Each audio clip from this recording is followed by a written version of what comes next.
Starting Wednesday, Colombia's government is resuming military operations against the rebel group Estado Mayor Central, known by its Spanish acronym, the EMC. The government says the group has violated ceasefire agreements.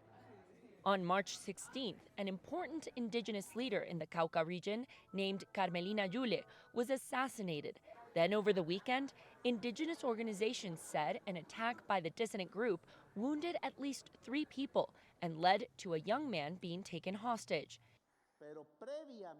The actions led President Gustavo Petro to announce the suspension of the months-long ceasefire in 3 different regions. President Petro also declared he believes the EMC is using the peace negotiations as a cover to strengthen itself militarily. It is very important for President Petro to send this message to public opinion that criminal groups cannot do whatever they want. There are limits. They cannot attack civilians systematically. It is still unclear if ending the ceasefire with the EMC will have any effect on the overall peace negotiations. President Gustavo Petro is also negotiating peace with the leftist rebel group, the National Liberation Army, in a bid to consolidate total peace. But in many rural areas, the conflict continues and is even escalating as guerrilla groups and drug gangs war for power. On Tuesday, indigenous communities in the Cauca region came together to request actions that go beyond a military response, following the suspension of the ceasefire.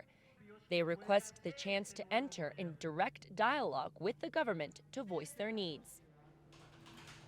Economist Lilian Andrea Ramirez Carranza says hopefully the government takes actions to involve victims directly in its attempts to build a lasting peace. One thing is what you see from afar, and another is what they are actually living in the territory and how this process is affecting their way of life, their economy. Child recruitment, for example, is increasing in the region. A dialogue with communities needs to take place. Hopefully, total peace is a dialogue between victims, their victimizers, and the national government.